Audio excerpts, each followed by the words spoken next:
Once again, hello, wherever you are, whenever you're watching this. Hometown Cable in our little corner.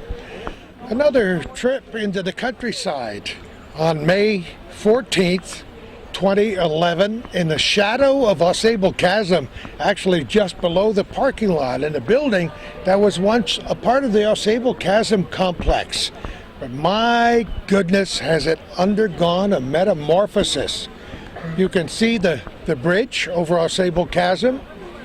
The tourist season has opened. The chasm is especially copious these days, with lots and lots of water, as chronicled by Calvin's camera and myself a week or so ago as we made a trip around Lake Champlain to look at the floods. But today is a momentous occasion.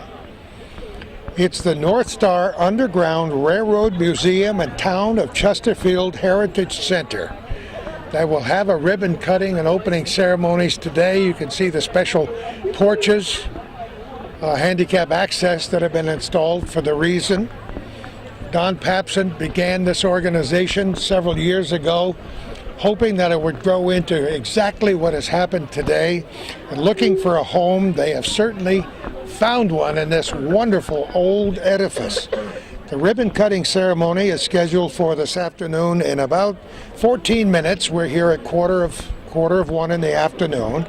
I've been handed a program that shows the theme will be honoring our ancestors, of course.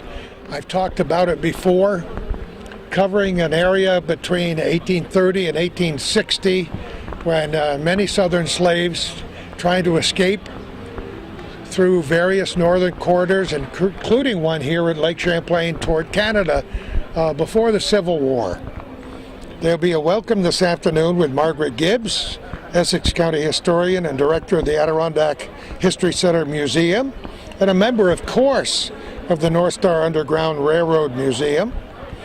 There'll be taps, and you'll never guess who's going to play taps today. Our good friend Lynn Wilkie, a member of Camp 154, Sons of the Union, veterans of the Civil War, in remembrance of our ancestors and those who have fallen.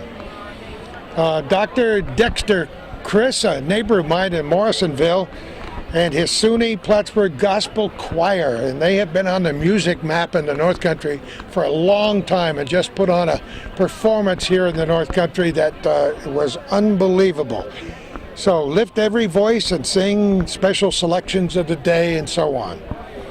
So celebrating the past and welcoming the future, Jackie Madison, who is vice president of this group, and there will be a number of people who will give speeches, remarks by Janet Kennedy, who is director, Lakes to Locks Passage, John McDonald, who is president of the Ausable Chasm Company, where we're here, folks, Assemblyman Teresa Sayward, a good friend of ours, Antoinette, Marta Gnoni, great-granddaughter of Dr. James McCune Smith, Phil Estes, great-great-grandson of Herbert H. Estes, Frank Kinley, vice president of this group, Don Papson, who is the president, of course, Gerald Morrow, Town of Chesterfield supervisor, and after all the speaking is done, there will be a ribbon cutting.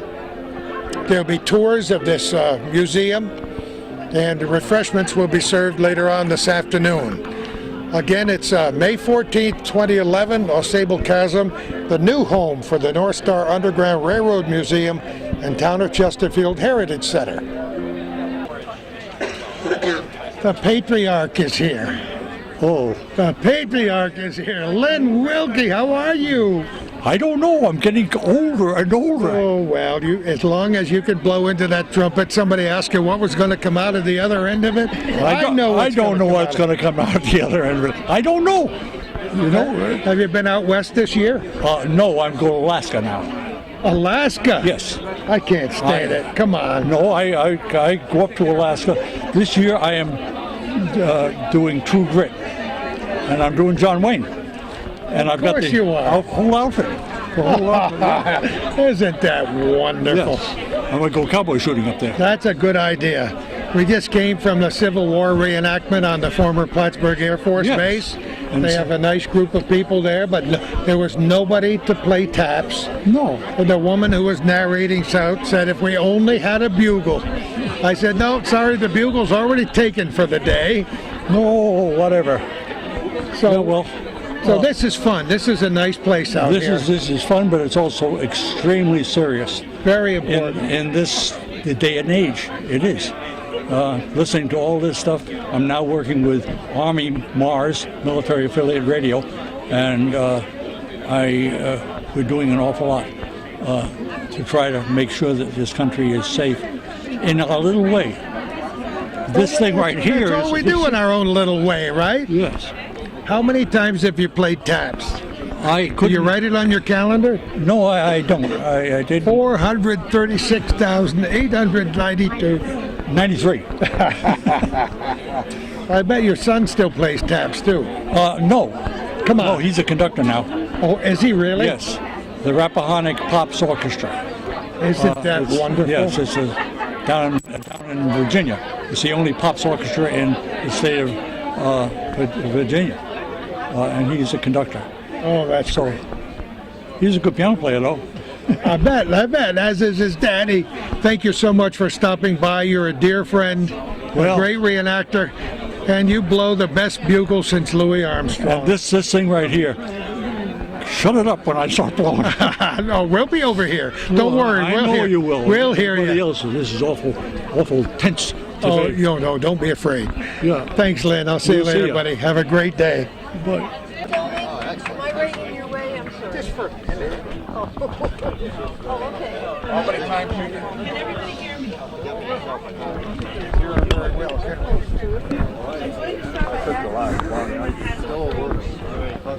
Can you hear me?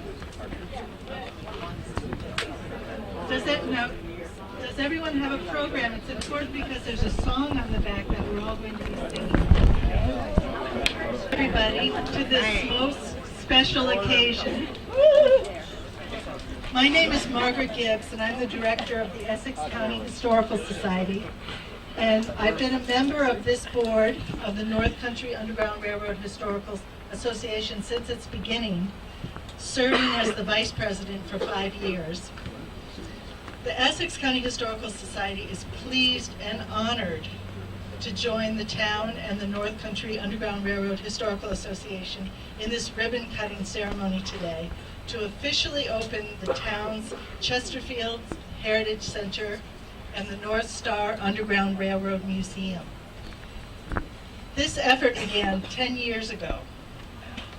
Supervisor Jerry Morrow, over here,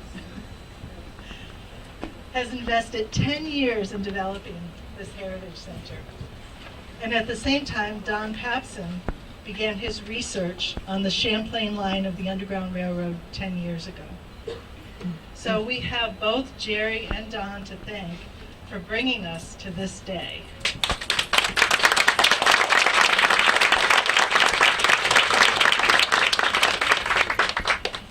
I'd like to begin with our vision. This is really probably one of the most important things to explain who we are. We inspire all people to rise above their differences and celebrate the importance of freedom to the survival of the human spirit. Our mission is to research, preserve, interpret, and promote the Underground Railroad history of northeastern New York's waterways to freedom, and to celebrate the importance of that history and its relevance and significance to our own time. We seek to not only remember efforts to abolish slavery in the past, but to promote an awareness of slavery today and to recognize and portray to the world the importance of human freedom and its relevance for the present and future generations. I'd like to say just a little bit about the history of the North Country Underground Railroad Historical Association. It began in 2004 as a group of volunteers who launched this effort at the North Country Cultural Center for the Arts in Plattsburgh. We concentrate on the Underground Railroad history of 7 northeastern New York counties. It includes Washington County, Warren, Saratoga, Essex, Clinton, Franklin, St. Lawrence, and contiguous areas in Vermont and Canada. In 2005, the North Country Underground Railroad Historical Association was granted a charter by the New York State Department of Education and also received the 501c3 not-for-profit status in 2005. I really need to take a moment well, there's so many people to thank for arriving at this day, but I'd like to take a moment to thank the dedicated Board of Trustees that have been working on this project since 2004. There's Don Papson, who's the president and also our visionary leader. There's Jackie Madison, first vice president. Frank Kennelly, second vice president. I almost think these people should be raising their hands, but I've lost Frank. He's behind me, okay. And Jackie, you want to raise your hand? And Don, we should have Don too. We have Rama, who is our treasurer. Kathy Lavoie is the secretary. And our other board members, Julius Archibald, Jim Bailey, Frank Peruse, Mitch Ray, Linda Richardson. I think she had, oh, there's Linda Ray. She's still with us. Margaret Schwartz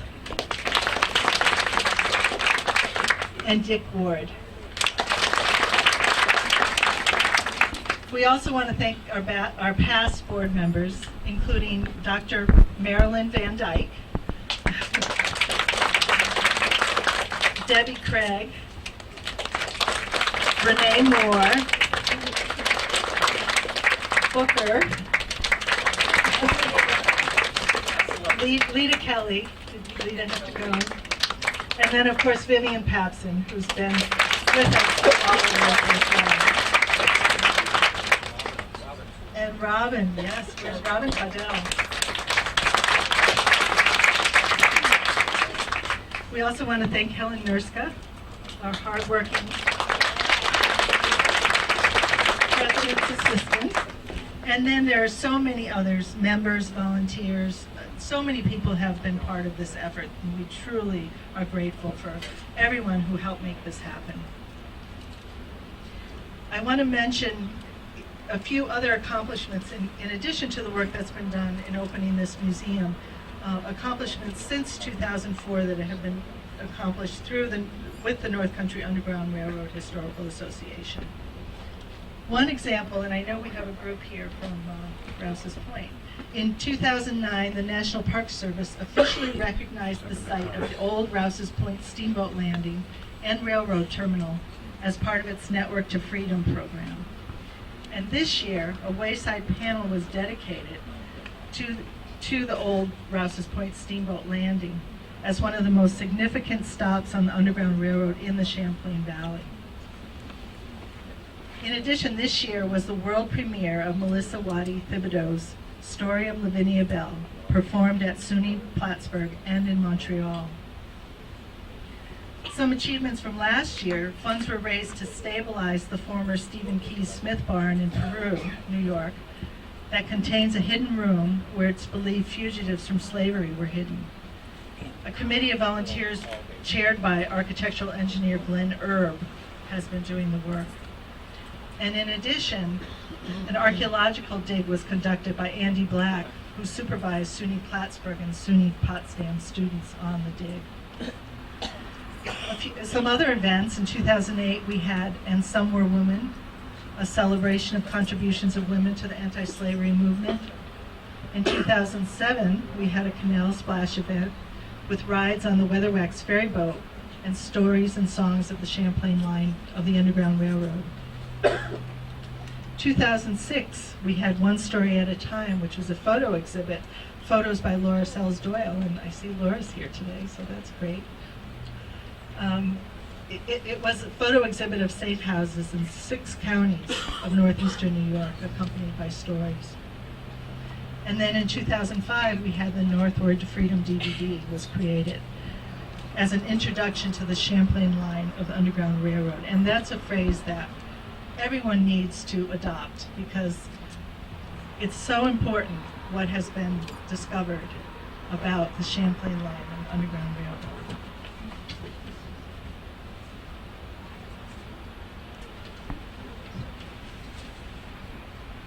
There's much more information about the North Country Underground Railroad Historical Association on the website, if anyone's interested, northcountryundergroundrailroad.com.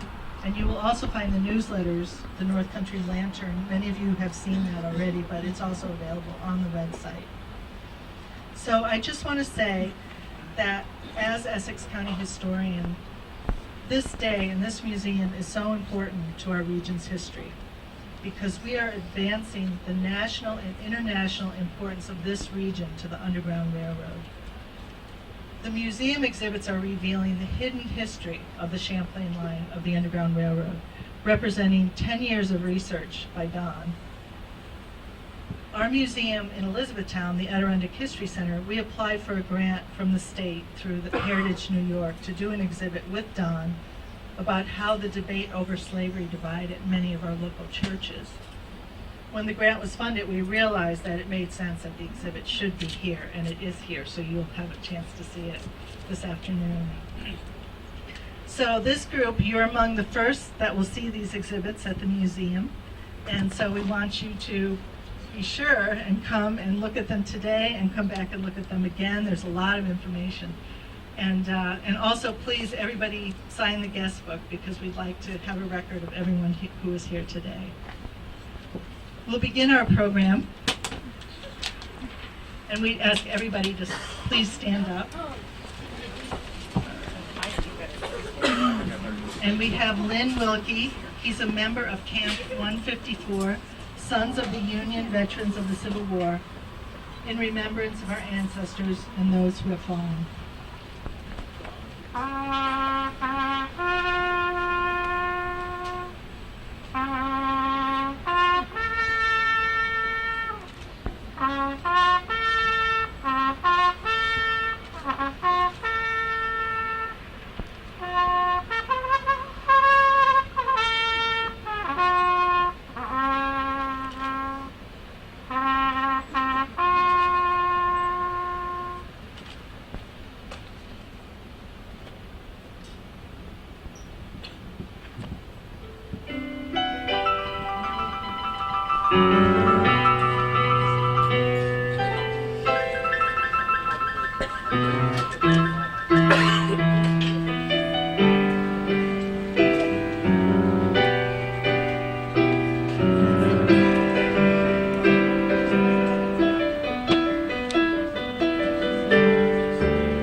Be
you, Madison. And as Margaret said, I am the first vice president.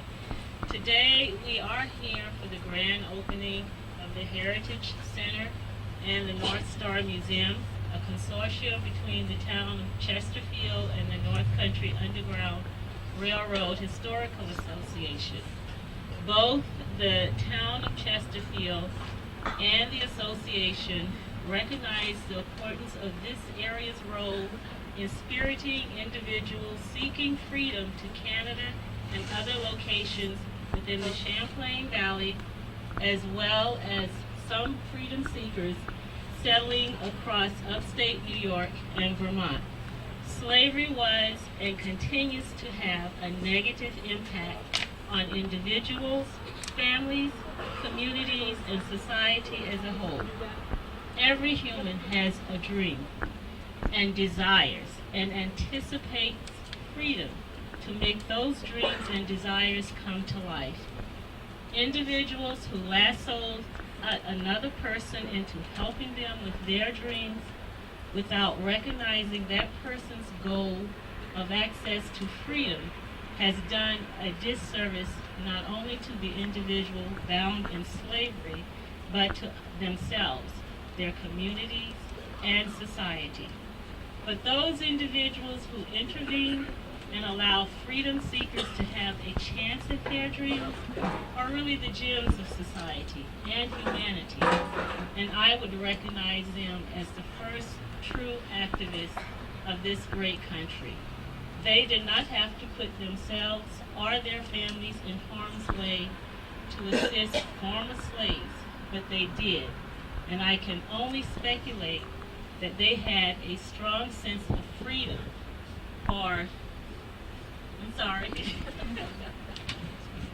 themselves and others, and their conscience dictated that they must help those who were denied that chance.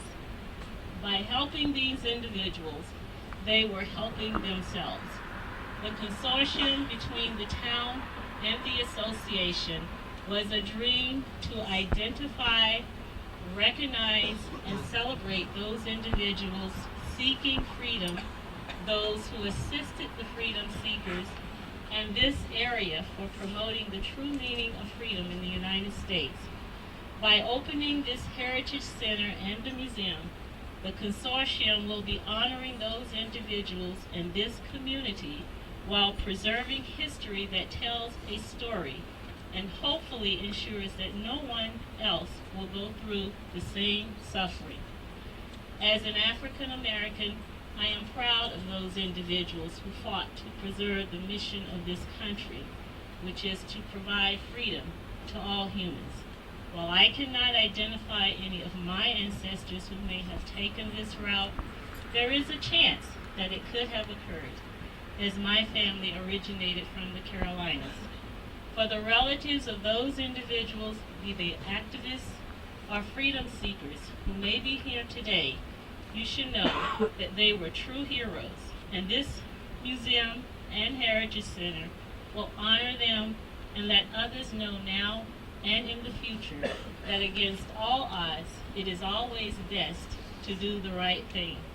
Thank you, and remember that the North Star Museum is here to tell the story of the past, celebrate the importance of freedom, and emphasize that all humans want their freedom so they can pursue their dreams.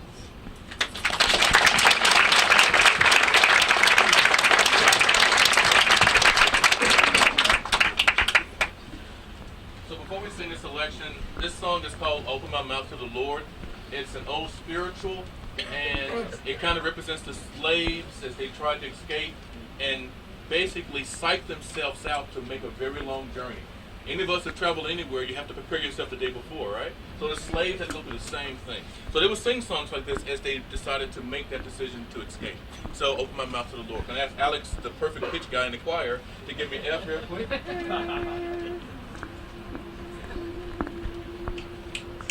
I open my mouth to the Lord, and I won't turn back. I will go, I shall go, to see what the end's going to be. I open my mouth to the Lord, and I won't turn back. I will go, I shall see what the end's going to be. I open my mouth to the Lord, and I won't turn back. I will go, I shall go, to see what the end's going to be. I open my mouth to the Lord, and I won't turn back. I will go, I shall go, to see what the end's going to be. I open my mouth to the Lord, and I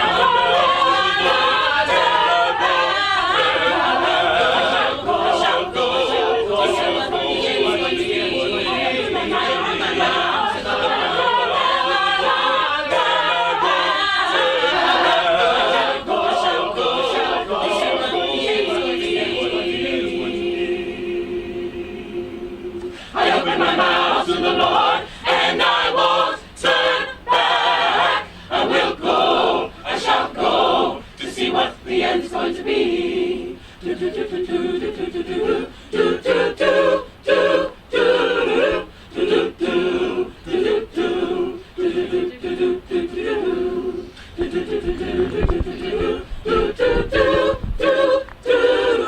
I will go, I shall go, I will go, I shall go, I will go, I shall go, I will go, I shall go, I will go, I shall go, I will go, I shall go, I will go, I shall go, I will go, I shall go. You gonna go? You want to travel? You want to do it? I will as hell. I shall go to see what the end's going to be.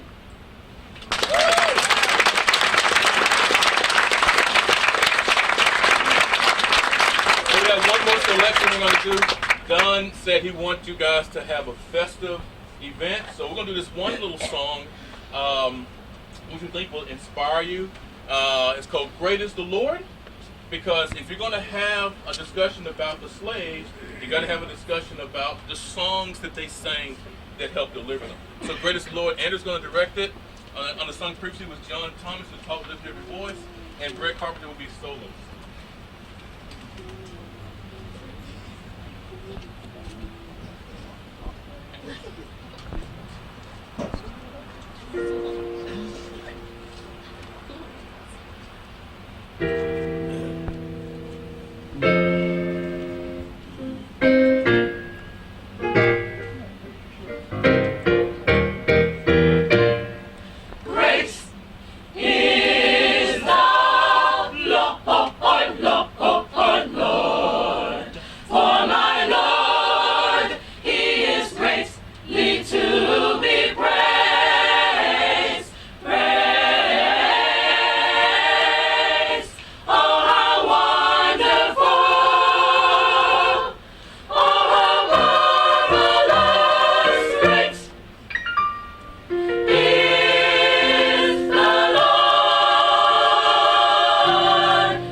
course, is the SUNY Plattsburgh Gospel Choir under the direction of Dr. Dexter Chris.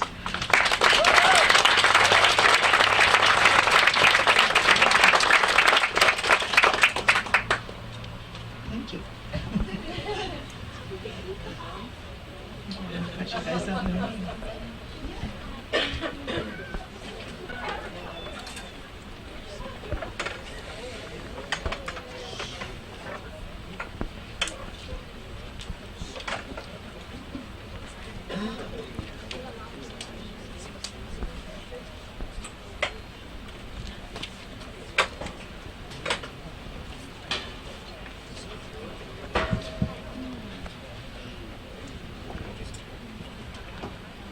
We'd like to invite our speakers to come up and have a chair here in front.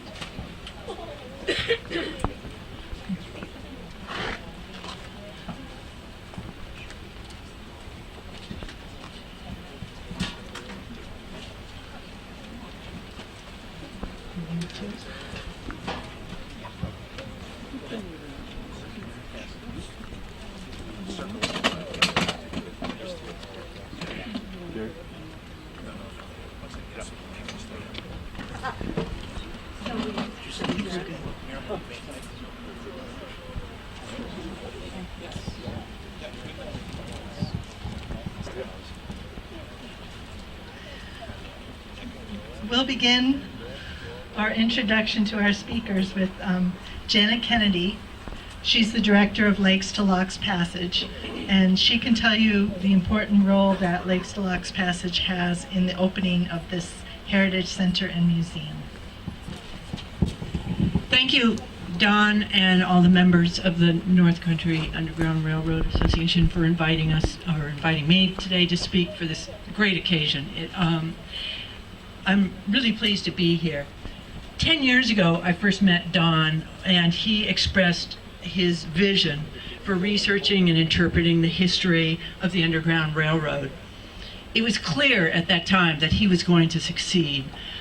I remember saying to people, this guy's on a mission to God. I mean, he just was doing everything he did was outstanding, and he really just was first class in all of his efforts on this project.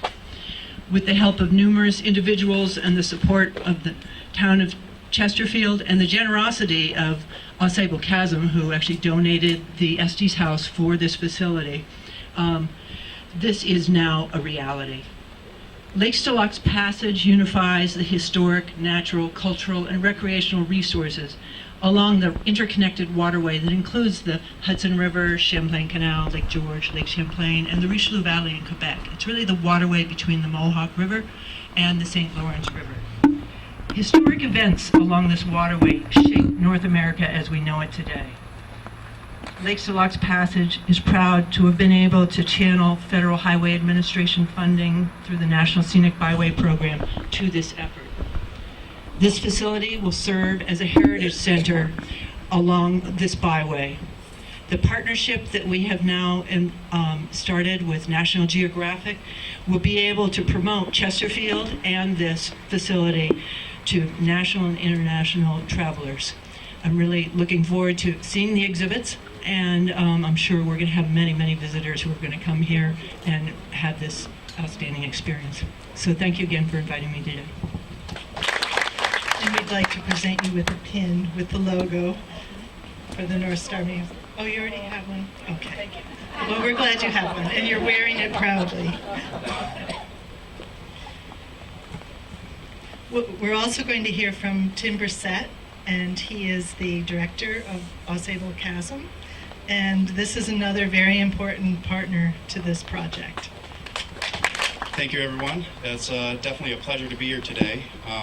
As you noticed on your program, it's supposed to be John McDonald. He sends his apologies. He couldn't make it today, so I'm speaking on his behalf and on behalf of the board of directors and the many owners of the Ausable Chasm Company. Let me just start by saying just one quick thing from a brilliant man many years ago named Ralph Waldo Emerson. Many of you probably know him.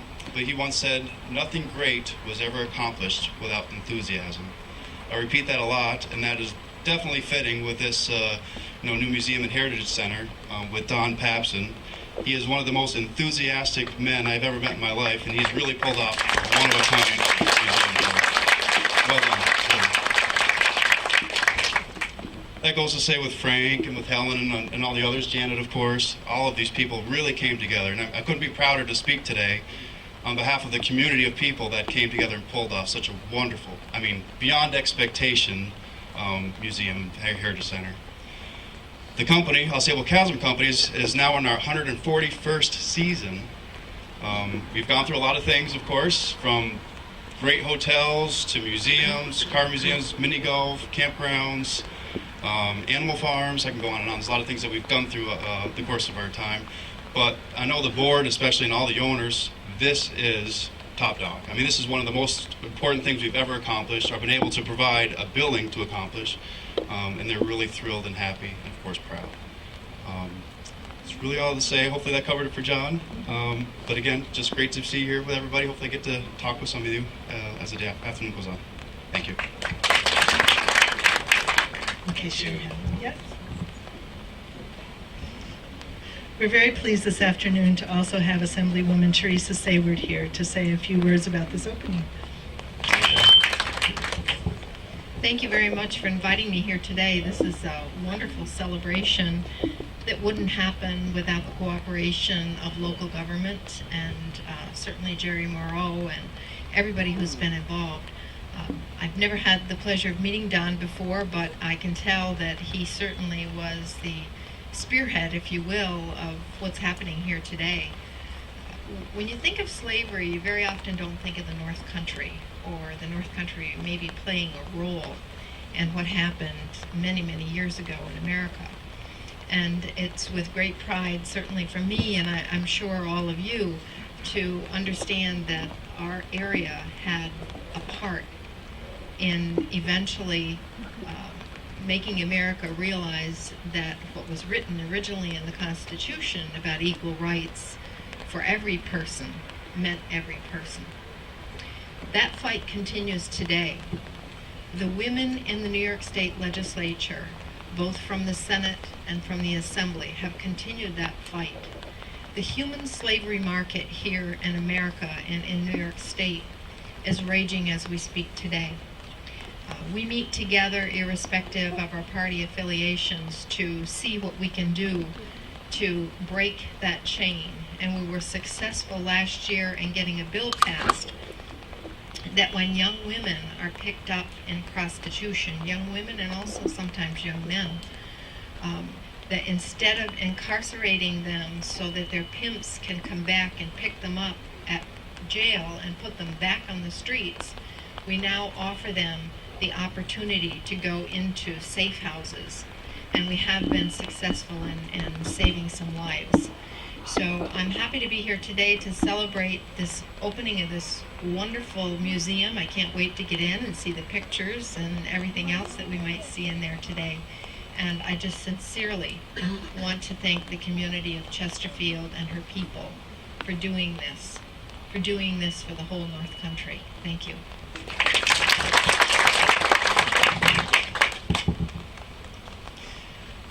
We also have another very special guest, Antoinette Martinoni, who is the great-granddaughter of Dr. James McCune Smith. Has Now what do I do here? just talking to you. Okay. I spent 3 days preparing for today. And actually I learned a lot. And what I had to do was throw them all away, because when I got up here and I felt the energy of what's going on, when I saw this incredible work that is being done in this museum, when I just, everything I was going to say has already been said. Anything I might say to you, you already know. But you don't know that up until 5 years ago, we had no idea that we had an ancestor who made a difference in the time that he lived. He was the first black physician to ever have a medical degree in this country. He was a black intellectual, an associate of Frederick Douglass. He also worked with Gerrit Smith, whom we all know tried to make a huge difference here in allowing 40 acres for 3,000 escaped slaves to start again. Unfortunately, he didn't have all the materials in hand to make a difference there. Also, the slaves had come across with great courage, with a sense of unbelievable intention and faith.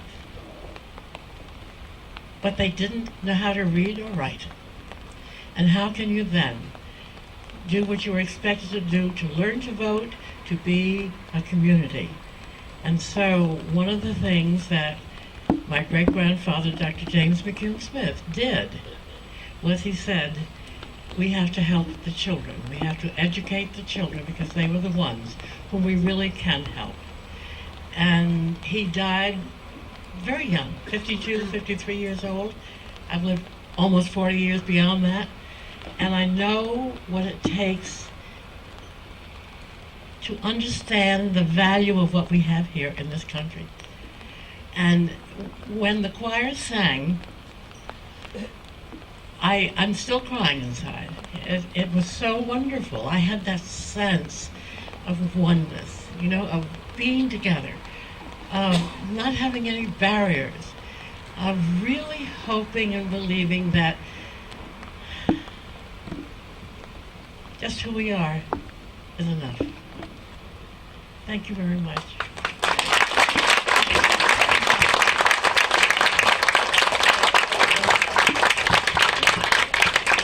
And I'd like to mention that Antoinette is also joined by her daughter and granddaughters, so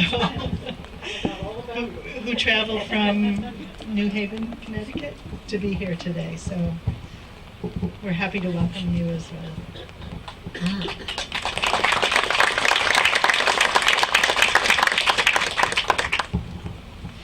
Next, we will hear from Phil Estes, the great-great-grandson of Herbert H. Estes. And this is another family that it's very meaningful that they should be here today, which I'm assuming Phil will talk a little bit about. Yes. This really is an amazing culmination of a lot of work. And I know that my great-great-grandfather, Herbert, would be very proud and is smiling down on this wonderful day.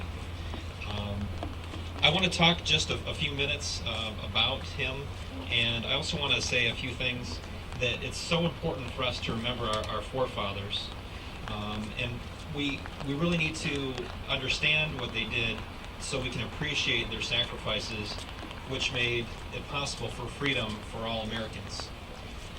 Our nation stood at a perilous crossroads, and freedom won. This was not by chance, but instead by the courage and faith of those who knew what was right, putting their faith into action and placing their lives into the hands of God. It is by their sacrifice that we can enjoy freedom today. Yet freedom is always contested, either from within or from those who threaten our nation. I believe that in remembering our Civil War heroes gives us renewed vigor to maintain this legacy of freedom as we meet these new challenges. With similar sacrifice, we might in turn pass freedom on to our children with the same passion. With this passion only can freedom be realized and preserved. Freedom's impact cannot be overemphasized. It is also a beacon of hope for those who lack it, that they too might obtain the opportunity for liberty and happiness. My great-great-grandfather, Herbert Estes, was born on June 26, 1841 in Newton, Lower Falls, Massachusetts. He was a sixth-generation American, a devout Baptist who neither smoked nor drank. On August 1st, 1862, he enlisted in the United States Army as a private. Herbert served as a machinist, which was his basic trade, in the 35th Massachusetts Volunteer Infantry Regiment. He fought at Antietam and the Battle of Fredericksburg in 1862, at the Battle of Vicksburg in 1863, at the Battle of the Wilderness and the Siege of Petersburg in 1864. On September 30th, 1864, the 35th Massachusetts Regiment was allocated as the engineer corps for the 1st Division. It was called on to conduct a daring raid at the Poplar Spring Church with 4 divisions in an attempt to cut off the last rail lines that ran into Petersburg, Virginia. During the battle, 1,500 Union soldiers were killed and 1,300 were captured after a Confederate counterattack. Included in that number were 163 members of the severely engaged 35th Massachusetts, along with Herbert Estes. Herbert then suffered roughly 6 months as a prisoner of war until March 8, 1865, when he was exchanged. He was then honorably discharged on May 23, 1865. He returned to Massachusetts and married Harriet Manley Howard on January 1, 1871, and later settled in New York. He became a businessman and an entrepreneur, running the Ausable Horse Nail Works, holding several horseshoe nail patents, and later owning a paper mill with his son Alfred Estes. He built this house that you see before you today more than 120 years ago. It is now wonderfully preserved as part of our national heritage. Personally, and on behalf of the Estes family, I am honored that this house is now the North Star Underground Railroad Museum. May it always serve as a beacon of hope for the oppressed. May it serve as a reminder that freedom denied to some is no freedom at all. And finally, may our nation never give up on defending freedom. Thank you. And could you also acknowledge for us your other family members who are here? Absolutely. Jim, can you stand up, please? Jim is here from Michigan with his wife, Deb, and his mother, Bea Estes.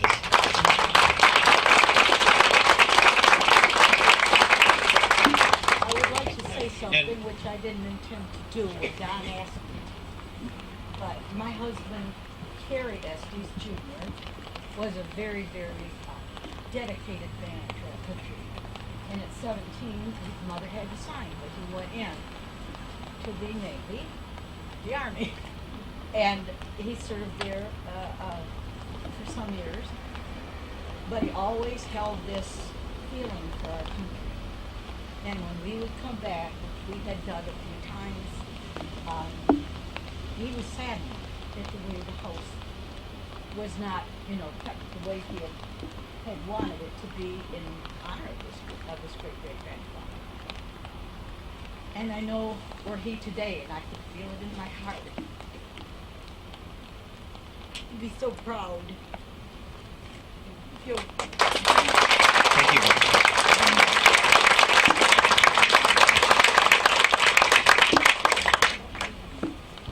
Thank you very much.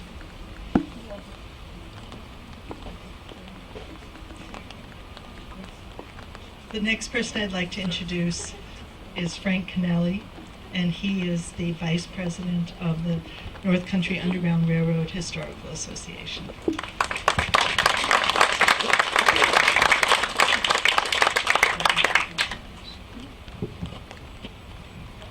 Thank you, Margaret.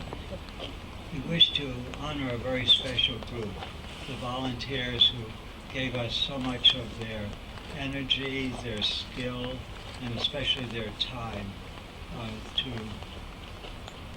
finishing this house, to making it ready for the museum, the Heritage Center, and the museum to operate. First, wanted to thank the painters, the paint crew. We kept a record, a sign-in sheet, and totaling up all the hours that they spent, over 470 hours in the first period, and then they've come back and finishing up doors and other work. Really impressive amount of time. First, I'd like to thank Dave Richardson, the store boss, the shop steward for this group. And David, please come on up.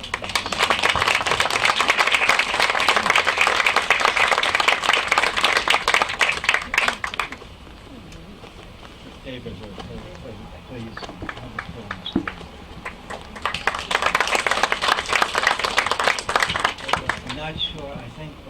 sing some today. Bill Teacher, who's devoted many hours to putting on coats of polyurethane on some lovely wooden doors upstairs. His wife is here. His wife is here. Nora, welcome.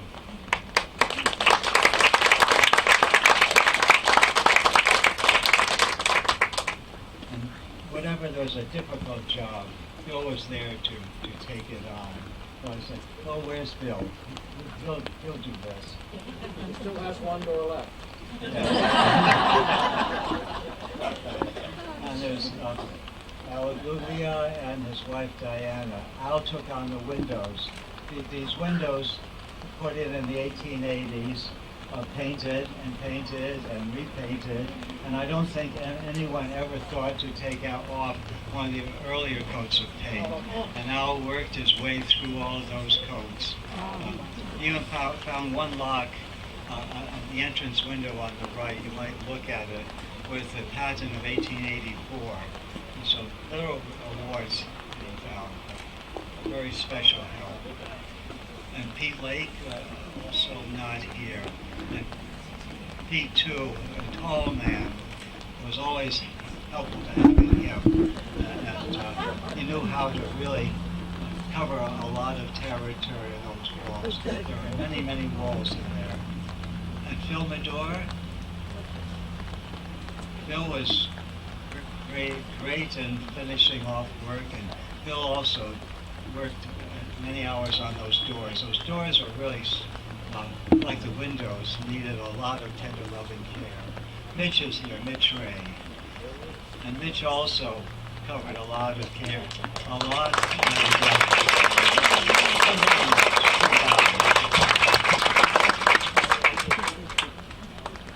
Mitch was very interested in the quality of the work. And being just sure, maybe it needed another coat. Just there's a little line. No. It just kept us all straight. Well, thank you very much.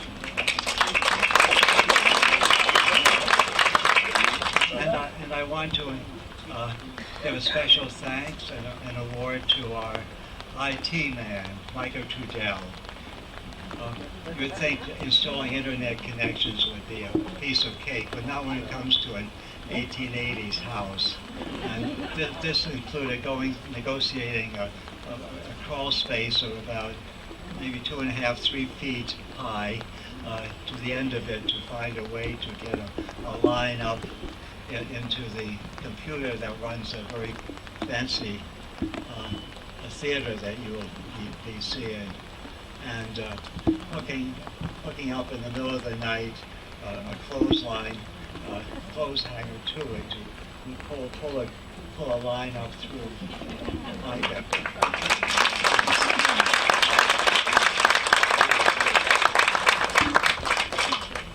And I also want to thank the lady who, through a lot of energy and dedication and skill, is building a garden for us out here on the terrace and along the walls.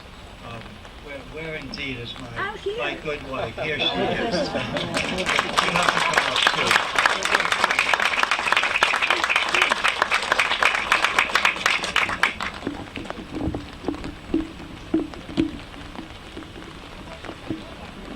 There you are.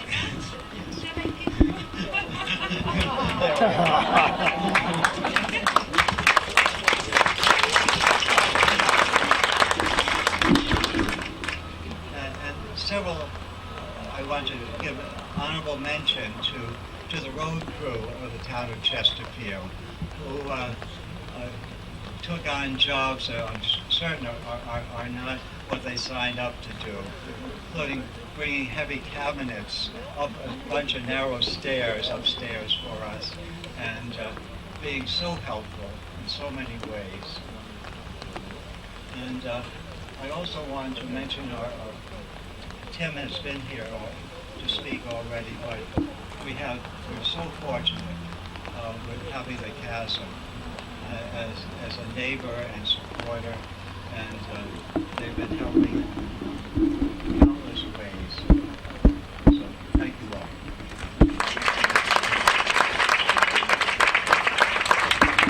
I have forgotten one other woman who's not here. She's just had an operation. Linda Harwell. Oh, Linda's here. Oh, welcome. I thought you would not be here.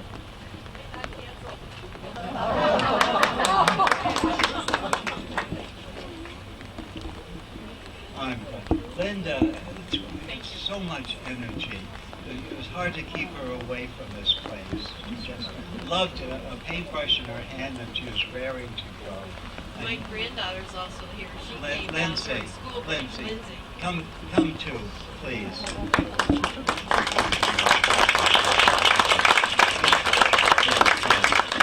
Lindsay got to work around the fireplace, and it was a very nice help.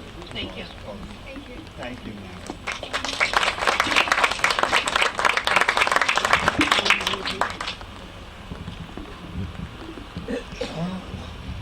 As we've said before, there were so many people that were part of this effort, and there's so many people that need to be thanked, and so we just really want to make sure that as many people as possible are acknowledged. I see other faces out in the crowd that were part of this, and so I just want you all to know how grateful we are for what you've done to bring us to this day.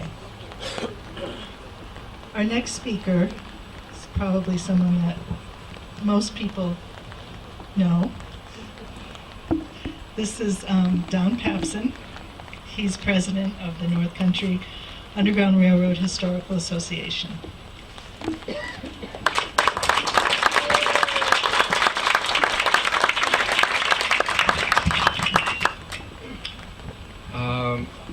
I did not prepare remarks. I woke up in the middle of the night several nights thinking of all the wonderful things I could say, and then I had to come here and wash windows. So I really had no time to prepare my remarks. But this is a very wonderful day for me. Try not to be too emotional, but someone asked, I think it was Tim recently, asked me if I had any children, and I said no, I have 2 stepdaughters. But since Vivian and I have been married, we've had many children. This is our biggest child, and it's had a long gestation. There were times when I thought it wasn't going to be born, and every time I had my doubts, it was Margaret who said, no, it's going to happen, and she kept the faith. And it's just hard to believe that it's actually here. And Mayor, I want to acknowledge some people. I want to thank the Upward Bound students. Let's give them an applause. And their director, Elaine Levitt. Elaine is always calling us and saying, is there anything we can do, And the amazing thing was, an Upward Bound student was here a couple of weeks ago helping me wash windows. And I have to be honest, when I first met him, I thought, I go by handshakes. And it was a very weak handshake. And I thought, I don't think this kid's got anything. Man, was he creative. He figured out ways I never thought of to reach in those hard-to-get spots on those windows. And he put a paper towel on top of a paint stirrer, and I used that thing for about 4 days afterwards before it fell apart. But the amazing thing that happened was, when I started talking to him, he's an Estes, and his middle name is Herbert. But his father doesn't know the genealogy of the family, so we don't know if he's related or not. But anyway, I'm just saying that because this has been a wonderful journey, and I want to acknowledge some other people. I want to acknowledge Paul and Mary Stewart. Would you please stand?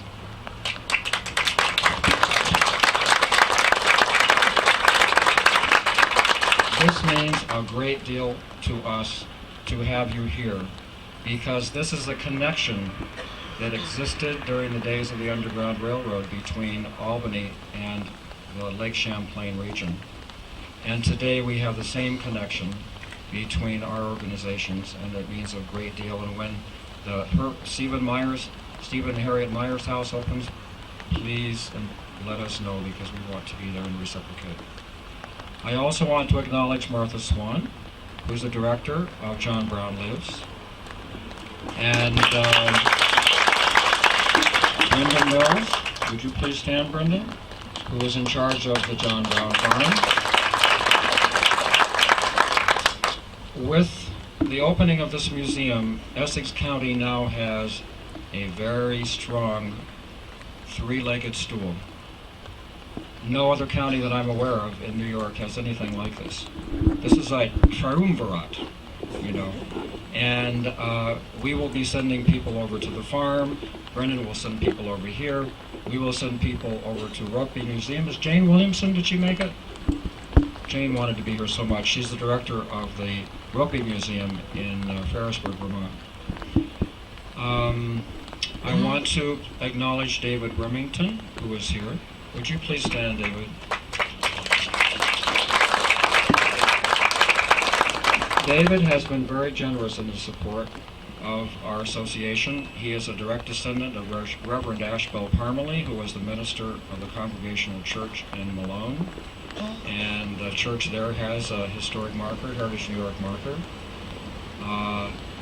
He was a little disappointed because we didn't include Reverend Parmalee in any of our exhibits.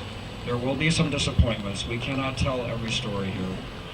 It was extremely, extremely difficult doing this work. If anything is missing, anything is incorrect, it's all my responsibility. But I want to thank some people who are not here, and that is our exhibits designer, Mike Hankey. He did an absolutely wonderful job. I also want to thank Monadnock Media, which did the Object Theater presentation, and also Sean McElroy, who was the fabricator and was here until 1 o'clock yesterday finishing up. So we just got ready for everything by last night. We're sorry we don't have indoor plumbing yet because there was a crisis yesterday, but we did get the man hiding in the attic lit up. So we did accomplish quite a bit yesterday. Mainly what I wanted to say was, now that a child is born, it's yours. It really is. You know, I've devoted 10 years to this, and now I'm working on a book, the first of 3. I really wanted to step down as the president and for Jackie to take over, and then Helen and Jackie said, no, you can't do that. You've got to stay in there. You've got to make it, you know, be what it's supposed to be, and then you can go. So I'll still be around at least for another year anyway, but we're trying to get Jackie to step up. And that will be the next big achievement for me, is for someone else to take on that responsibility. But I never dreamed. Vivian and I sometimes pinch ourselves. We had no idea that any of this would materialize. Which brings me to someone else I want to acknowledge. I'd like to acknowledge Arbe Arce. Would you please come up, Brother Arbe? Please. Many times people have asked Vivian and myself, well, you know, how'd you get here? You know, what brought you to the North Country and so on. So I'm going to tell a little story. We came here in 1984 because we had a spiritual teacher from South America. His name was Domingo Diaz Porta. We were members of an organization called the Universal Great Brotherhood. Vivian taught yoga in Cleveland. I taught yoga in Chicago. Brother Arbe taught, and his wife taught yoga in New York. We were all members of an organization. And the teaching in that organization was selfless service. Vivian and I have done selfless service before we were married and all the time we've been married. Except for Helen, who's on a government grant, everything that we've accomplished has been done by volunteers. And that's the teaching that we have held for all of the years that we've been married. We hadn't seen Brother Arbe and Sister Mindy for many, many years, and this last summer, Arbe called and said, I'd like to come and visit. I said, yes, absolutely. And so they came to visit, and I brought them to the museum. And as soon as Brother Arbe got back to his home in Brentwood, Long Island, he called and said, well, first of all, when he was here, he said, this is a noble work. And no one had said that. And when he got home, he called immediately and he said, I want to help. Brother Arbe was in advertising for 30 years. There's a gentleman who's on the town council and he admired our promotional brochure. That is the work of Arbe Arce. He redesigned our logo. He made it 21st century. It's open. It goes out to the universe. And it would have cost us hundreds and hundreds and hundreds of dollars to have somebody design our promotional brochure. So we have a little certificate of appreciation. And then when we have our annual meeting, Arbe is going to come back and he's going to be receiving one of our Lantern Awards. So thank you so much for coming today.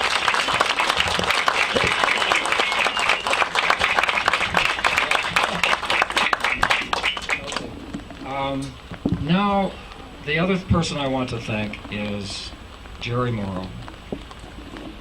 I have to say that before this project, I think I had kind of the usual attitude that a lot of people have about politicians, you know, they're no good.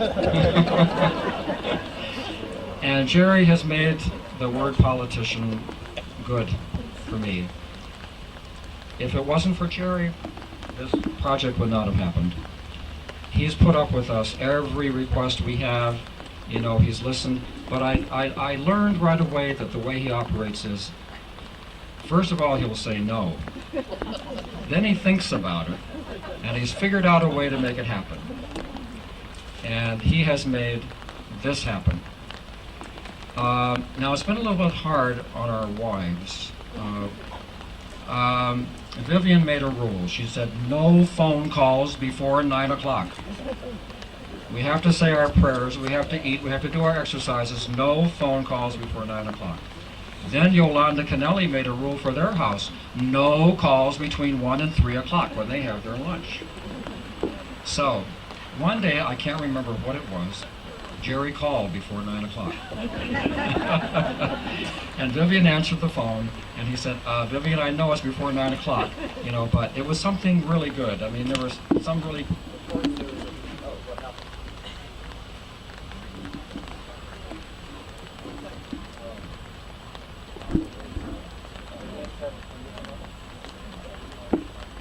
Okay, so anyway, Vivian, I got off the phone and Vivian said,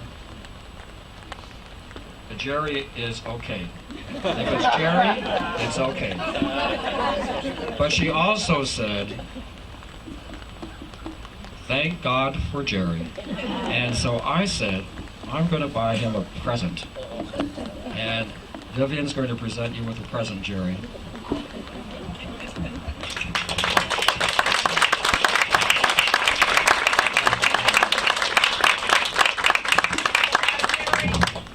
You know you are a privileged character. Okay.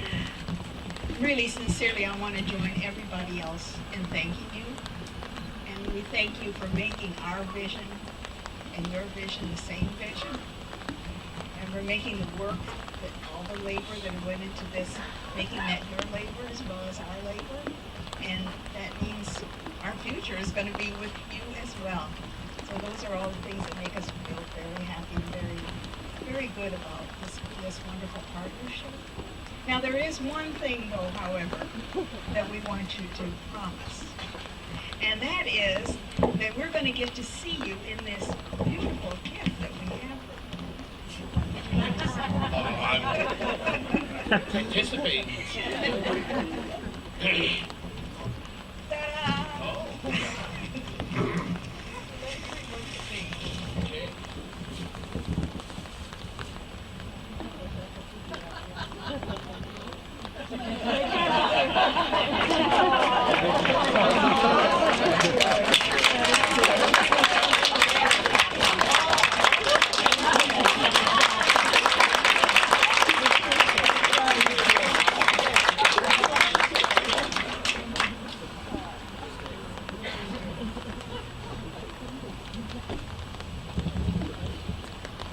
Well, I gotta tell you, I didn't prepare a speech for the day either, because like Don, or unlike Don, I stayed up all night waiting for Don to call me.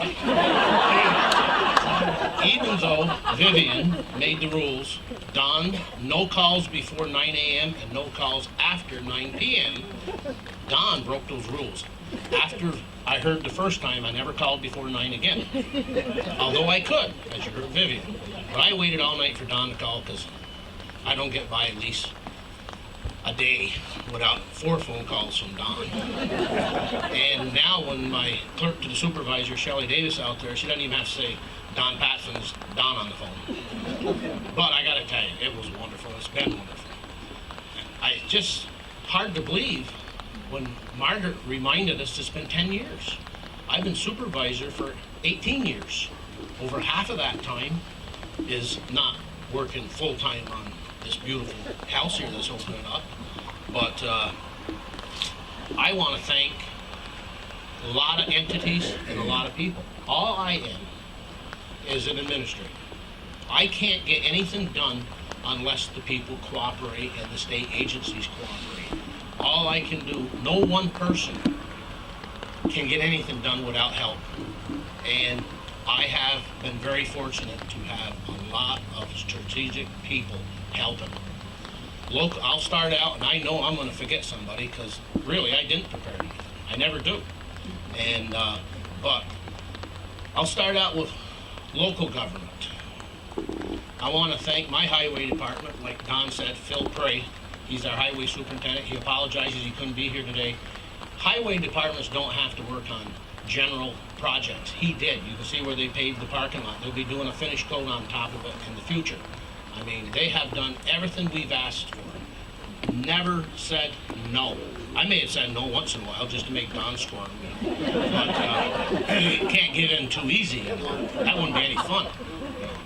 But the highway department, town board. I have probably, and I'm going to be prejudiced here, the best town board around. Because when Janet, Kennedy, and Margaret said, there's a grant out there 10 years ago to develop a visitor center, and told me what it was all about, well, the town board has to approve it.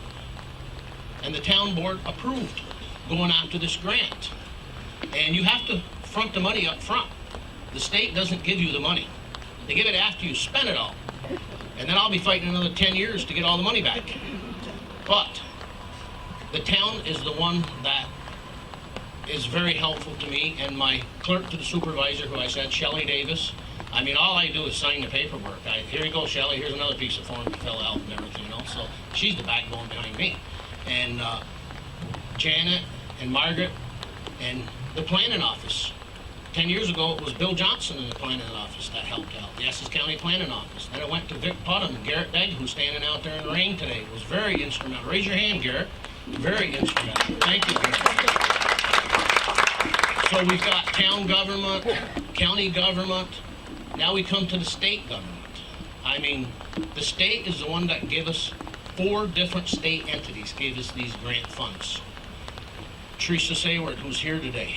I want to thank Teresa very much. She's been, talk about a dedicated servant of the North Country. That's Teresa. And Betty Little, who helped me get some grant money too. And between the Department of State and the Department of Transportation, they've all been wonderful helping us out. It doesn't seem like 10 years. It was so much fun. Time flies when you're having fun. I mean, just getting this done. I mean, I never thought I'd be supervisor long enough to get this done. And hopefully I'm going to be a little longer to see it in action. Then we come to private businesses. You can't get a grant full funded. You have to have a match. Just like the highway department, we keep track of all their hours here and everything. We use that as our in-kind match. Well, this wouldn't have been a reality. You heard earlier, the Sable Chasm, John McDonald, Tim Brissett. I mean, they not only give us, and we use this, the value of this historical house as part of our match. They're going to be mowing lawn and doing everything for us. Water system, everything. But if they hadn't dedicated donating the house to us, we would have had to come up with some financial funds. We haven't really actually used any of town funds in this project. It's all been grants, in-kind service, or private businesses. And I want to thank Tim Brissett from Sable Casualty. Thank you, Jim. We talk about private businesses. We had a limited amount of funds and a budget to work with. We had, or shall I say me as the administrator, had to rule out some things being done in this house. But luckily, private businesses came forward to help us out. Security Concepts installed our security system and fire alarm system in here for free. Never charged a penny. I don't know if there's anybody here today from Security Concepts. I don't see anybody, but I want to give a special thanks to them too. Because you have to have a fire and alarm system in the building. That's state codes, and they did it right to state codes. Another one I can think of is Adirondack Hardware. Adirondack Hardware stepped forward. Two special people at Adirondack Hardware. I mean, they're all special there, but two that I dealt with were Brian Parker and Brian LaFountain. Brian LaFountain's in our audience tonight. Brian, raise your hand. Thank you, Brian. Brian, thank you for getting this tent here today, keeping most of us out of the rain, but they donated this tent today, Adirondack Hardware. They also helped us out in selecting the paint. We try to keep our business local. They supplied us with Valspar paint from Adirondack Hardware. I want to thank Brian very much for that, and it's been a wonderful paint. We really appreciate it. And like I say, I know I'm going to forget somebody, and I should write things down, but I don't. Volunteers. A lot of volunteers. We went out to bid to get the painting done. Just to paint the interior of this, not the exterior or anything else, not the windows or anything, just the interior was over $16,000. Well, Don came forward and Frank and said, I think we can get it done with our own volunteers. So the town board approved going ahead and doing it with volunteers. We supplied the paint, they supplied the work. They saved us, like Frank said, over 400 hours. They saved us the $16,000. And I gotta say, you know, in any project you have a favorite that you like to tease and joke with. I do anyways, because in my job it's very serious. So whenever I can have levity, I like to have it. And Frank talks about Mitch. Where's Mitch? There he is over there. Mitch was my favorite. Mitch was my favorite. He'd come and say, I want to show you the upstairs. And talking about being meticulous, I used to do contracting, so I'm meticulous.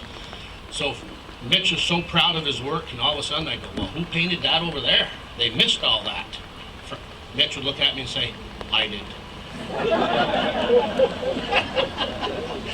I think Mitch hated to see me come because a day or two later he's showing me something, I'd look and say, who did that? I did. But I gotta say, he was meticulous. He went back and fixed it all up, and he did a wonderful job. So, in my 18 years, I think this ranks among the top of my and the town's accomplishments. It could not be done without the help of everybody and every entity. And like I say, if I missed anybody, I apologize to them. This is a wonderful occasion and long time coming, but you know, good things come slow, and this was one of the best. Thank you very much for coming. So I think it's time for the ribbon cutting in the rain. And then after the ribbon cutting, everyone will be welcomed inside to begin to look at the exhibit. Let me say one thing. We have an object theater, and it seats about 15 people at a time. So, Mitch, are you going to be monitoring that? Okay, so you're welcome to go into the other rooms. We have a video you can watch and other exhibits on when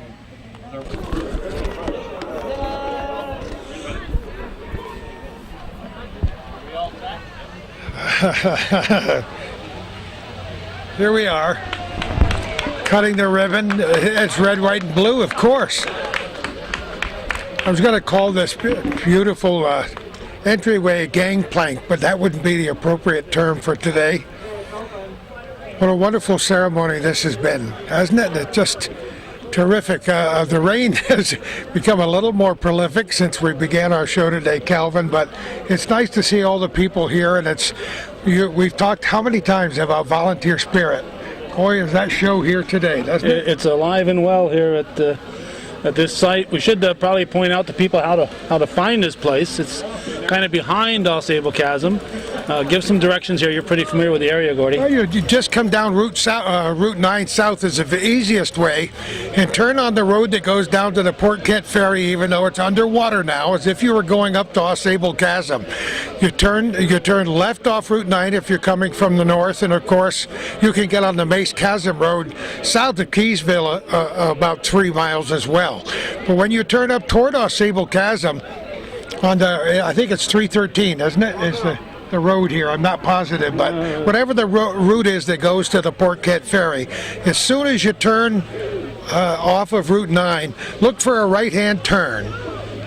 The first right-hand turn, you'll see a sign right on the corner, right near the Sable Chasm campsite, and it's called the Mace Chasm Road.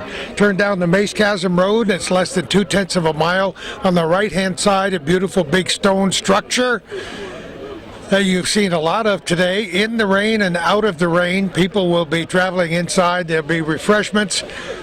All in all, it was a magnificent program commemorating this great trip, this great struggle from the south to the north in Canada before the Civil War of the slaves, and so many people whose names are lost because people were very, very afraid of getting caught and housing slaves in their cellars, in special underground tunnels, in their barns, etc., etc., etc. It was a nice crowd here today in spite of the rain. Lots of politicians, lots of friends of ours, the Plattsburgh State Gospel Choir, and Papson's, Don Papson is truly an amazing guy. And this, as he said, was his baby. And that's a great way to describe it. He gave birth in the rain here, though. He gave birth in the rain. You could tell that the speakers were high and dry, unlike us out in the rain. Otherwise, the speeches would have been shorter. I skipped over to the car to take my wet shirt off and put my raincoat in, which I found out for the first time isn't really waterproof. Calvin, it's been a good day. I think it was important to be here. This is an historic occasion for itself. I hope many of our viewers will come to view the North Star Underground Railroad Museum. It's called Lighting Freedom's Road. The museum in the town of Chesterfield Heritage Center ribbon cutting ceremony was held on May 14th, that's today, 2011, right near Sable Chasm. Ask anybody if you can't find your way, and I'm sure you'll get here. Thanks to all of our viewers for your comments and suggestions. We'll try to come back sometime and do a tour from the inside, We'll try to get a private tour. Private tour inside when the crowds all aren't here. They have presentations and only 15 people at a time, so we'd be here until 2 o'clock next Tuesday morning if we wanted to stay here. But thanks for your suggestions. Thanks for your monetary contributions. Send the check if you can. If you like these programs, you want to see them continue in some way. This is a little different from public television. This is public access and the internet. Calvin and I, And least access. And least access too up in the northern tier. So we don't make much money on this, believe me, and that's that's being generous. So if you would like to make a contribution to at least pay for our gas to go to some more of these functions, to interview interesting people, we'd love to have you send your generous check to Calvin Castine Hometown Cable on the Ridge Road in Champlain. And who knows where we're going to be next time for our little corner.